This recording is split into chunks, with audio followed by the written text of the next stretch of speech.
Movimento. Entrevista.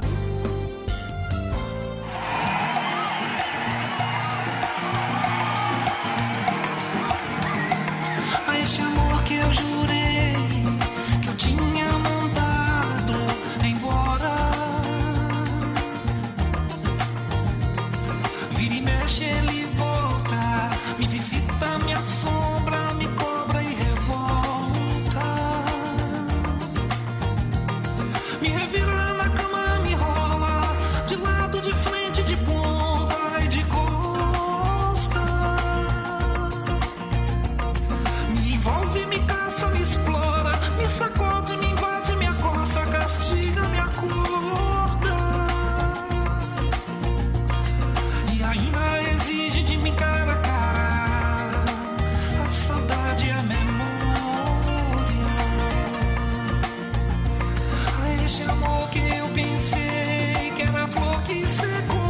40 anos de carreira e obviamente vem comemorar com a gente aqui no Movimento Cultural, Nil Luz. Que prazer recebê-lo. Boa noite, Nil. Boa noite, Marcelo. Boa noite, seus ouvintes. Que honra, muito obrigado pelo carinho de me trazer aqui no teu programa tão famoso que o mundo inteiro ouve, já fiquei sabendo. Que legal, vai longe. Vai que longe, você é um cidadão também do mundo, né? Com esse vozeirão aí, né? Olha, eu vou te falar uma coisa, nas ondas da Rádio Jornal, amigo. Diria, meu amigo Tony diz assim, até eu. Até eu, é Até ótimo. eu, pois é. Eu com a equipe dessa, né, Aldo? Pois é. Mas que legal recebê-lo aqui. Esse mineiro, é mineiro, né? Mineiraço de Belo Horizonte. Olha, Com orgulho e com saudade. galo ou raposa? Ou coelho? Eu fico no coelho, sabe por quê? No coelho? Por causa do meu pai. Ah, meu é? pai tinha uma frase. Meu pai já desencarnou. Ah, Eu era muito garoto ainda. Sim, Meu pai sim. me levava nos jogos do América. ah. E ele tinha uma frase que marcou a minha vida, que ele dizia assim que ele insistia que eu fosse, às vezes não queria, mas eu ia. Sim. E ele dizia assim: venha, meu filho, porque o América não tem torcida, tem testemunha. Aí eu ia pra testemunhar Poxa, mas os que jogos do legal. América na época, né? Ah. Agora não diz que a torcida melhorou, É. né? Já enche 2 combis, então Tá eu acho que já tá. Mas que legal. Temos um torcedor americano Sou aqui, como- gente. e, assim, falo isso com muito respeito e carinho, porque assim, o Belo Horizonte, há uma rivalidade muito grande lá de Sim, Atlético sim. Cruzeiro. Sim. Meus amigos, olha, eu já compus já nem me lembro, porque são 1.500 composições. Aham. Eu tenho um grande amigo meu, Ricardo Pires, que foi jogador Uhum. e colabora lá no diretoria do Cruzeiro, e agora conseguiu elevar o Cruzeiro aonde ele merecia estar. Sim. Ele até me pediu, há 1 ano e meio atrás, que compusesse um hino para o Cruzeiro. Sim. É porque vários artistas estavam compositores. Eu cheguei a compor lá uma coisa para o Cruzeiro, mas fiz isso por honra também de ser mineiro, né? Ah, Aquela sim, coisa assim, sim. aquele bairrismo que nós todos temos, Sim, né? sim. Sabe? Natural. Então, assim, Ah. eu tenho muito respeito pelo Cruzeiro, pelo Atlético e pelo América, como é óbvio, né? Assim, naturalmente. Poxa, mas que legal. E, gente, o Nil, óbvio, ele vai falar muito da carreira dele, mas ele também é atleta, ou ex-atleta, né? Não deixa de ser. ex-atleta. Eu fui jogador, fui jogador de um grande clube em Belo Horizonte, que é o Ginástico, durante 23 anos. Servi a seleção brasileira, fui a campeonatos sul-americanos, Handebol. pré-olímpico, handball. Handebol, De sim. handball. Ah. Aliás, o atual presidente da Confederação Brasileira, que é um pernambucano, que é o Felipe, vou até almoçar com ele amanhã. Ah, Ele que legal, que legal. Vai me fazer aí uma homenagem aí. Tem um como prêmio, ex-atleta. né, pra você, É. um reconhecimento, merecido demais, merecido. Qual era a tua posição lá no handball? Eu era armador esquerdo e o mundo do handball me conhece com o meu apelido, que ainda muita gente ainda usa, que é canhão. Canhão, eu ia perguntar justamente isso, qual era o todo forte mundo no do Nil? handball tem um apelido. Na minha geração tinha vários, assim, muito curiosos. Era Bacalhau, Jamanta, Cabeção. Canhão é o quê? O cara que arremessa com força? É pancada. Eu não tinha noção da minha força. Meu pai queria que eu fosse boxer. Ah, Meu pai amava o boxe. Tanto amava que o meu irmão chama-se Éder Joffre por causa do Éder Joffre. Né? E meu pai queria que eu fosse boxer, mas pô, eu queria tocar violão, não combinava comigo. sim. E meu pai, quando viu minhas unhas crescendo, assim, que eu tinha que deixar minhas unhas crescer, eu tinha que arrumar uma desculpa. Sim. No handball também eu tinha umas jogadas. Ah, No handball era mais fácil, porque eu pegava o meu violão. Chegou uma época que eu era convocado para a seleção brasileira, o pessoal assim, eles convocam o Canhão só porque ele toca violão. Vai tocando a Só pra concentração sacana. lá com a turma. Mas aí eu Na viagem. aproveitei isso, tocava pros juízes, pros árbitros. E pegava aquelas canções da antiga, só pra sim, agradar os caras. sim. Por que eu fazia isso? O cara lembrar de mim no jogo. Não, porque até hoje, quando você vai, antes de começar o jogo, você não pode ter colar, Sim, pode sim. ter anel e não pode ter unha grande. Ah, E entendi. na hora do cumprimento aos juízes, eu só mostrava a minha mão esquerda. Sim, Cumprimentava eles assim, e eles É, liberavam a minha é, mão direita, é. que é a que eu tinha que manter para a me do poder violão, tocar. a do violão. Puxa, mas que legal. Gente, ainda bem que tem a divisória aqui, quem tá acompanhando pela internet tá vendo, porque se o Nil se aborrecer com alguma coisa que eu falar e ele soltar esse bração aí, é brincadeira, velho. É brincadeira. Ô, Nil, mas vindo a Recife comemorar, receber... Eu vim a Recife com um propósito. Tudo começa com um grande amigo meu que eu conheci em Paris, Ed Ribeiro, um artista plástico famosésimo, que tinha acabado de expor no Museu do Louvre, e eu fui convidado para cantar uma canção para ele. Aham. Ficamos super amigos há 15 anos atrás, e ele me indicou para esse prêmio que foi idealizado, né? Sim. Pelo pai Moacir, Moacir. pai Moacir, né? E pro painho lá, Gladstone. Aham. Fiquei muito honrado, mas extremamente honrado, não somente pela qualidade, a organização, mas havia uma coisa diferente ali. Sim. E eu já recebi 15 prêmios internacionais, meu último nunca se fala o último, né? Ah. O meu recente disco, antes Sim. da pandemia, foi indicado para um Grammy Latino, que me honrou muito como artista independente, mas o prêmio, a estatueta que eu recebi, tinha uma outra energia ali, tinha algo especial. Sobretudo considerando que está já sendo aclamado como Oscar, entre aspas, naturalmente, sim. da cultura afrodescendente. Isso me orgulha muito, sobretudo esse grupo que ainda resiste de um Brasil que ainda acredita na cultura, acredita nos valores essenciais para uma civilização seguir o teu caminho, né? Então Sim. isso é genial, né? Perfeito, Eu fiquei perfeito. muito orgulhoso, muito orgulhoso. Um país que a gente luta para que tenha tolerância religiosa, né, Nil? Nossa, cara, isso é fundamental, rapaz. Mas como isso é fundamental? Eu vejo isso. Lá fora não é diferente, não, por favor. Sim, sim. Eu moro na Alemanha hoje. Sim. Eu Qual, tenho- qual cidade? Em Lubeck, na fronteira com a Lubeck. Dinamarca. E eu tenho 35 anos que eu moro na Europa. Aham. Morei 5 anos em Nova York. Eu fui para a Europa como jogador. Eu fui jogar no Sim. Benfica. Depois parei. Eu devia ter chegado na Alemanha mais cedo. Mas quando Ficou eu cheguei, torcedor do Benfica, não? claro, Ficou, né? essa- Amigos, né? Na Muitos verdade, amigos? assim, eu sou simpatizante. Ah. Eu não gosto muito de torcer. Por exemplo, eu não tenho partido político. Sei, Eu não tenho político predileto. sei. Eu não tenho partido, eu não tenho clubes prediletos. Eu não gosto muito dessas oligarquias formadas, não. Entendi, Não gosto. entendi. Eu gosto de ser um pensador livre. Eu paguei um preço muito alto para escolher. Tem um grande poeta francês, que é André Gide. Você, talvez, como historiador, sabe. Eu já soube que você é um amante da história. Filosofia, sociologia, Exatamente. história. André Gide tinha uma frase genial, um verso genial, que me ajudou muito a pensar os meus caminhos. Ele dizia que na vida tem 100 caminhos a seguir. Um dia você tem que escolher um para viver com a nostalgia dos 99. Ah. Eu tive, graças a Deus, muita sorte, muita sorte. Fui criado por pais simples, nasci num bairro de periferia, lá de Belo Horizonte, que é a Nova Vista, onde eu tenho grandes amigos. Meu pai era pedreiro e comerciante. E minha mãe cabeleireira. Meus pais eram muito simples, pessoas assim de muita beleza. E esses são valores que me ficaram assim Sim, tão, perfeito, tão é. enraizados em mim, É. que aquilo assim, eu consegui, sabe? Acho que a é vitória. gente, né? Rapaz, eu Ser vou te falar humano. uma coisa. Eu tenho até, às vezes, vergonha de... Eu não posso reclamar da vida, não. Porque, para além de eu ter pais maravilhosos, o esporte me salvou. Sim, entendo. Eu nasci num bairro de periferia, onde a maioria dos meus amigos de infância ou morriam de cirrose, Sim, ou morriam de gangue. sim. É verdade. Entendo. E o esporte, nem foi a música a música estava lá em mim, mas eu só fui levar a música a sério quando eu digo assim, me profissionalizar, depois que eu, na verdade, saí do Brasil. Porque eu tava assim tão... Não tava sofrendo nenhuma depressão existencial, Sim, nada sim, disso. sim. Eu fiz 3 faculdades em Belo Horizonte. Eu estudei na FUMEC, Administração de Empresas e Economia, e formei também em Educação Física pela Universidade Federal. E abandonei o curso de odontologia na PUC. Porque na minha época tinha um tal do... Não sei se eu ainda tenho no Brasil, o vestibular. E o vestibular, na minha época, quando você passava, saiu o teu nome no jornal. Sabe? Hoje você tem o Enem. É o Enem, né? É. Saiu o seu nome. E foi muito curioso, tem uma frase genial, mas genial da minha mãe, que assim, me emociona, eu já contei isso na televisão brasileira. Meus nomes saíram lá 3 vezes, né? Na PUC, Sim, na FUMEC, na FUMEC é onde era. Ah, isso no mesmo ano lá. Mesmo Sim. ano, mesmo ano. Saiu meu nome.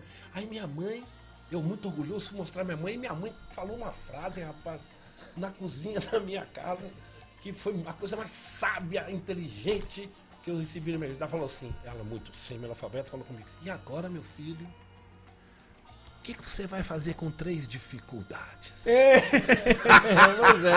Pois é. Ó, É, espetacular. espetacular, né? Você acabou seguindo alguma delas? Eu cheguei a ser professor durante um tempo, cheguei a dar aula de economia também. Mas quando eu cheguei em Nova York, eu precisava fazer qualquer coisa. Tive muita sorte também. Sim. Os caminhos estavam abertos. Eu fui receber... um amigo meu disse assim: Nil Luz, vai embora daqui, rapaz. Eu tinha acabado de chegar de um pré-olímpico dos Estados Unidos e eu tinha aquele visto B1, B12, Sim, sim. que é de 4 anos. Sim. E fiquei lá 15 dias nos Estados Unidos. Voltei. 2 diplomas na mão. Porque a economia e administração era tudo conjunto, 5 anos. 2 diplomas universitários na mão. Tinha passado no concurso da Caixa Econômica Federal. Eu pensei, vou aposentar nessa porra aqui, vou virar banqueiro, bancário, né? Pensei comigo, vou Trabalhar no trabalhar no escritório. escritório. O handball não dava dinheiro. Só quando nós estávamos na seleção brasileira, a gente ganhava lá $100, sabe? E 2 tênis muito chiques, tênis que eu só fui usar na seleção brasileira, que não tinha dinheiro para comprar, que era o Adidas Universal, que era o tênis mais caro do Brasil, era o top do top. E eu acabei deixando um em Cuba, porque nós fomos jogar em Cuba, fazer um estágio com os cubanos lá, e tinha um cara que olhava tanto pro meu tênis, sabe? Gostou, meu amigo? Lá no hotel, um jogador simpático, um cavalo de um cara. Eu acabei dando de presente esse tênis, esse cara me abraçou chorando, porque esse tênis, e acabou me perdendo para eles, sim, né? sim. E esse cara acabou ficando um grande amigo meu. Quando eu fui a Cuba fazer 2 shows, 2 turnês, eu encontrei com esse cara, ele que me recepcionou, uma pessoa maravilhosa. Então isso tudo para dizer o quê? Eu tive muita sorte. Lógico, os homens, eu acredito muito no bem, sabe? Eu acredito muito no bem. Embora o combate é para todos, né? Independente de onde você esteja, né? Eu tive muita dificuldade no começo, sobretudo nos Estados Unidos, porque quando eu cheguei lá, eu achei que meus diplomas iam servir de alguma coisa, ser jogador ia servir, nada. Puxa vida, então Eu foi tinha luta. levado um violão, que era o chamado violão do artista bem-sucedido, que era um Ovation. Não sei se você lembra dos Ovation, aqueles violão assim, Bonitão. grávidos, assim, tal. E o cara que me recebeu falou assim comigo: o que você faz na vida? Eu falei assim: eu sou atleta, sou professor, caramba. Cara, Não estamos precisando aqui. mas e aí esse violão aí, você toca? Eu falei assim: Já falava inglês? falava inglês, sim. Esse foi um ponto Sim. que somou muito. Sim. Você toca? Eu toco, mas só que eu nunca fui cover. Eu sempre fui ousado demais, sempre compus.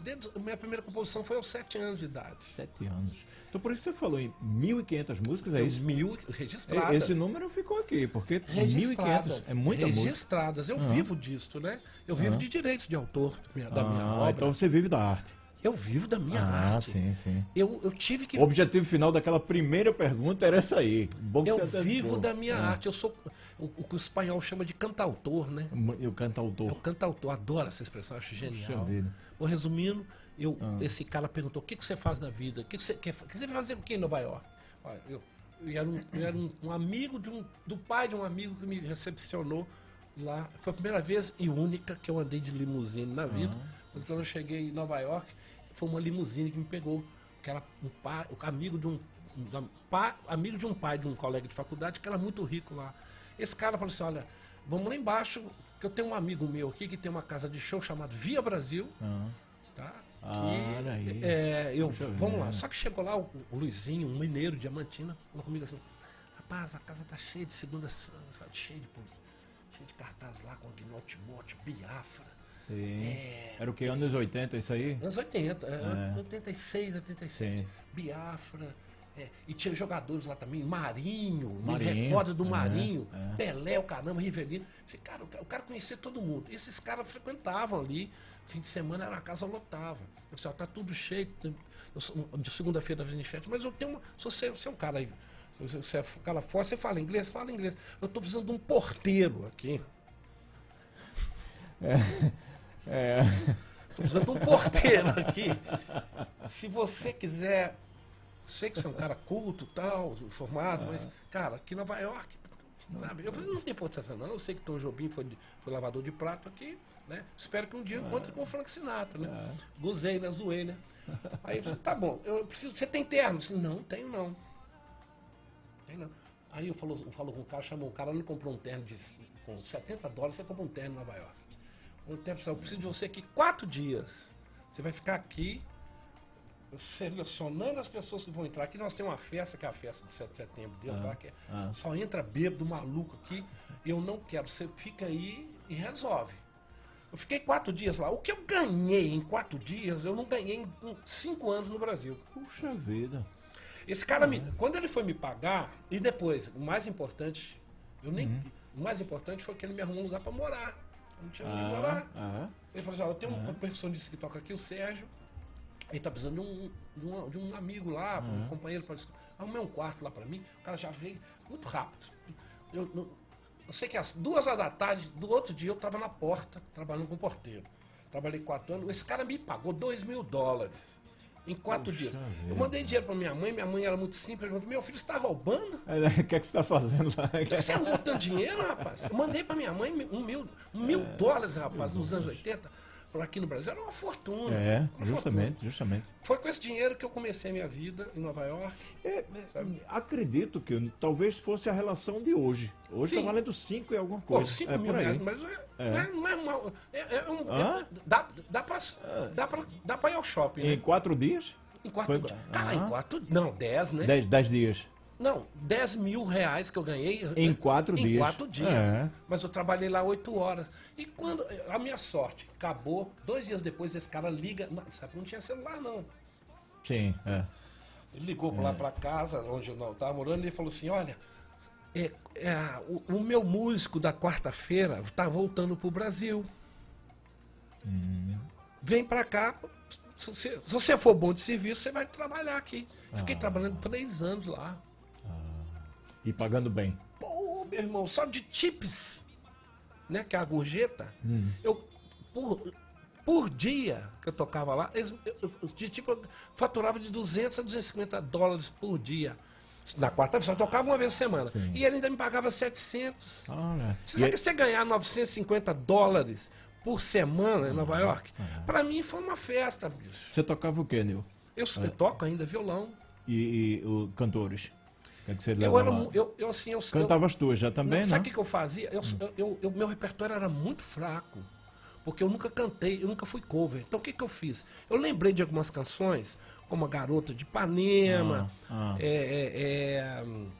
aquelas coisas antigas do... Aí você fazia o quê? Você lia cifra ou de ouvido você já... Tua relação não, cifra eu leio todas, né? Cifra, eu não leio as notas, né? As cifras eu leio. Mas o que eu fazia? Como eu estou em Nova York, o americano, ele quer ouvir a sonoridade da bossa nova sobretudo. Sim. Então eu transformava muita música pop minha em bossa. Aí os caras ficavam encantados e falavam assim, não, de quem que é essa música? Eu falei, era mentia. Falava assim, é a última de João Gilberto. Essa aqui é do Caetano. Que beleza, velho, que beleza. Aí eu me ferrei uma vez. Porque aí o cara... eu me ferrei. O cara... Chegou lá um brasileiro, um cara sério, culto. Acho que chanceler. Lá só frequentava a nata, né? O cara mandou... Eu tinha pavor quando eu recebia aqueles bilhetinhos assim. Toca esta. Aí eu eu fingia que não via, eu inventava mil Sim, coisas. sim, sim. Aí o cara mandou lá pra me tocar uma canção que eu não sabia tocar. E eu falei assim, por que eu faço? Aí eu falei assim, pedi desculpa a ele, falei assim, mas eu vou te tocar uma do último disco dele, que tá na minha cabeça, você me permite? O cara, não, lógico. Aí eu toquei uma música minha, uma bossa nova, assim, sabe? Que eu tinha composto para Sim, Manhattan, sim. sabe?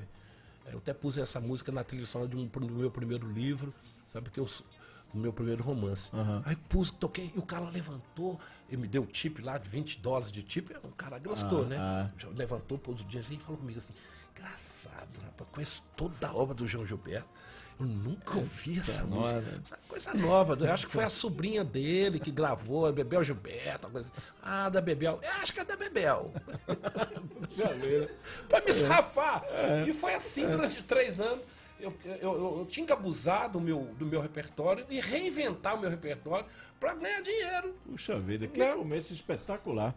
E aí, gravou de lá pra Mas cá? em Nova York eu não gravei nada. Eu vim gravar, eu fui fazer um show em Newark, que é uma comunidade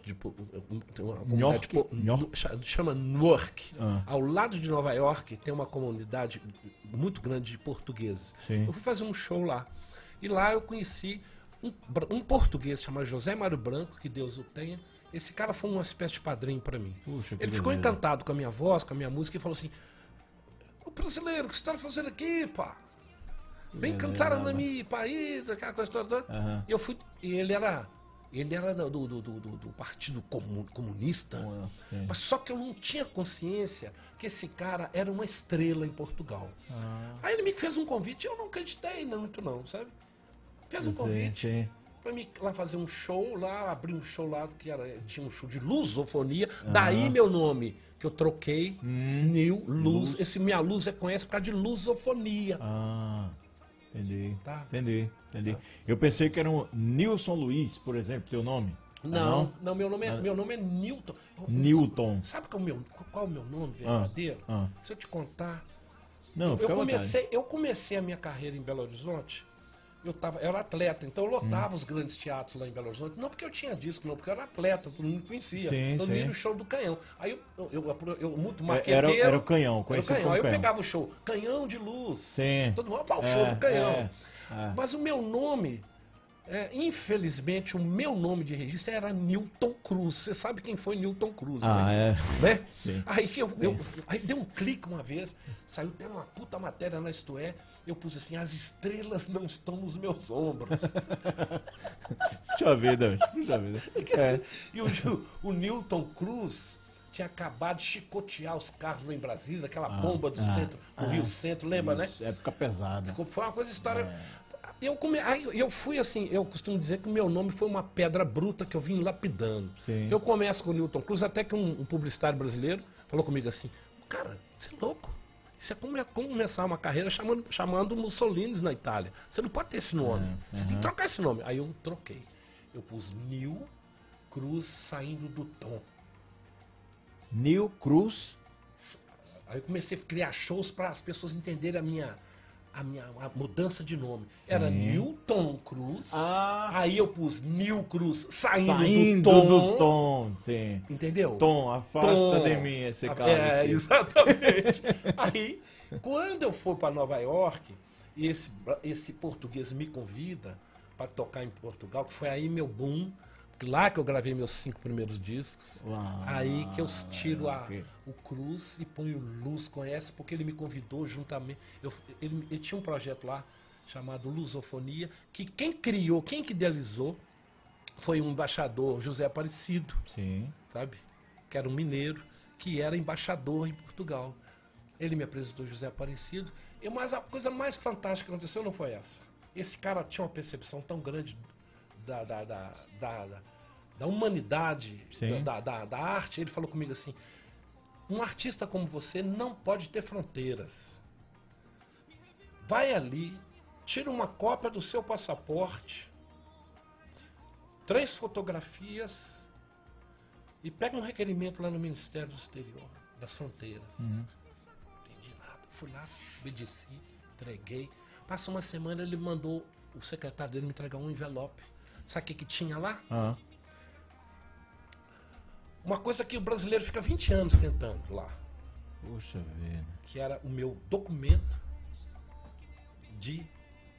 lá chama-se assim, bilhete de identidade de permanente. Espetacular. Aí, cara, Espetacular, não? esse cara, foi um dos maiores. Um dia, se você tiver a oportunidade de dar uma googlada na história desse cara, ele você desencarnou há 4 anos agora. José Mário Branco. Partido Comunista de Portugal. Exatamente. É um cara. José Mário Branco. José Mário Branco. E a partir daí eu trabalhei com grandes nomes da música portuguesa, africana, Tito Paris, a Cesária Évora, não sei se você lembra da Cesária Évora. Sim. Sabe? Sim. Com o Tito Paris também lá de Cabo Verde, o Carlos do Carmo, que foi um dos maiores fadistas de Portugal, o Paulo Carvalho, que foi um dos caras emblemáticos na história da Revolução dos Escravos, lá de Portugal, e gravou uma canção comigo chamada Portos de Lisboa. Então, enfim, lá Portugal foi o começo de tudo para mim, sabe?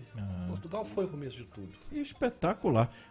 Nós conversaríamos a noite todinha aqui. Meu amigo. 40 anos não se fala em 40 minutos. A gente vai fazer o seguinte, a gente vai retomar esse contato, não sei se ainda você aqui em Recife ou se você lá na Alemanha, hoje a gente tem a tecnologia. Olha, dá uma olhada ali na tua... Ó. A gente faz. Vamos fazer novamente, porque o papo vai continuar. Eu acabei de ser convidado por uma dupla que eu vou trazer aqui para. Eu vou indicar, né? Já indiquei pro pai aí lá, que é o Cleito e Cledir, não sei se você conhece, né? São meus amigões. Nem pensar. Genial. E eles me convidaram. Eles estão onde hoje? O que está acontecendo com eles? Você não quer fazer uma entrevista com eles? Não, estão fazendo 40 anos de carreira também. Vamos eu vou te linkar com eles. Faça essa ponte. Eles são pessoas maravilhosas. E eu não tenho uma identificação muito grande. Público muito grande no Brasil. Né? Olha, muito grande. Eles estão fazendo uma puta turnê. Desculpa a expressão aí. Eles estão fazendo uma grande turnê com o MPB4, pô. Olha aí. Espetacular. MPB4. Espetacular. Eu pensei que eles já tinham parado. Não pararam. Não parado nada. Eles estão aí. Estão fazendo. Graças a Deus que não pararam. Não, então. Ontem mesmo eles lotaram um grande ginásio esportivo lá em Porto Alegre. Uma loucura. Vamos fazer. Loucura. Vou te fazer questão de te linkar com eles. Vamos. Porque eles vão adorar. Sabe? Aliás, eles têm uma rádio. Sabe? Eles têm uma rádio. No Rio Grande do Sul? Não, eles moram no Rio de Janeiro. No Rio de Janeiro. Eles moram no Rio. Uma rádio que está linkada aí com vários. Com o Japão, com a Colômbia, com Luxemburgo, sabe? Espetacular. Nil, e essa que você está lançando? Fale pra gente. Pois essa canção, na verdade, ela é uma canção que eu compus já há muitos anos. E ela vai fazer parte dessa minha turnê agora dos meus 40 anos, que eu vou fazer uma turnê mundial a partir do ano que vem. 40 anos, 40 países. Sim. Sabe? Boa. Eu tenho a impressão que isso seria antes da pandemia, mas a pandemia acabou, né? Exatamente. A pandemia cortou a perna de todos Todo nós, mundo, né? É verdade. Todo mundo. Mas foi um momento Você estava na Alemanha durante a pandemia? Durante a pandemia, eu estava na Alemanha. Estava na Alemanha. Luzerne, né? Não, Lubeck. Luzerne é Suíça. Estou confundindo. Lubeck. Lubeck tá lá no norte, na fronteira com a Dinamarca. Lá tem 2 peculiaridades. Friozinho? O frio já acostumei, eu gosto. Puxa vida. Eu sinto falta lá. Então hoje você fala alemão também ou fala inglês lá? Eu falo 4 idiomas já há muitos anos. Eu falo inglês, português, como é óbvio que é a minha língua materna, espanhol e inglês. Mas lá você tem que falar, né? Não tem como. A música brasileira, ela é respeitada no mundo inteiro, você sabe. Que né? legal. É respeitada no mundo inteiro. E lá em Lubeck tem 2 peculiaridades. Foi uma cidade bombardeada na Segunda Guerra e foi reformada. E lá nasceram dos 104 prêmios Nobel da Alemanha, atenção. Isso é importantíssimo. É um país que tem 104 prêmios Nobel. 3 nasceram nessa cidade, que é o Wilhelm Brandt, que foi um grande político, o Günter Grass, que era um escritor, falava português, era meu vizinho lá. Quer dizer, eu vizinho dele, né, porque estava lá antes de mim. E o Thomas Mann, né? Thomas Mann, sim. Que morou aqui no sul do Brasil. Espetacular, cara. Que beleza. Puxa vida, Nil, a gente vai retomar esse contato, vai retomar essa conversa. Vai ser um prazer. Muito obrigado pelo carinho. Obrigado ao nosso querido Fábio. Fábio, tá? Parabéns, Fábio. Tá Queria agradecer aqui também a 2 pessoas muito importantes, que é o Ed Ribeiro, que é um dos maiores artistas plásticos do mundo, baiano. E essa dupla fantástica idealizou esse prêmio, essa estatueta, que eu vou trazer em breve, uma grande novidade para internacionalizar este prêmio. O ABB de prata, né? ABB de prata, que é o Pai Moacir. o Pai Moacir de Um abraço Angola, ao né? Pai Moacir. E o Gladstone, né? Maravilha. Gladstone Gila. Espetacular. Nil, Gratidão. abração, sucesso, Marcelo, tudo de bom, muita amigo. luz, Deus abençoe aí. A nós Agradece o teu grupo aí, por favor. Maravilha. Nil Luz com a gente aqui no Movimento Cultural.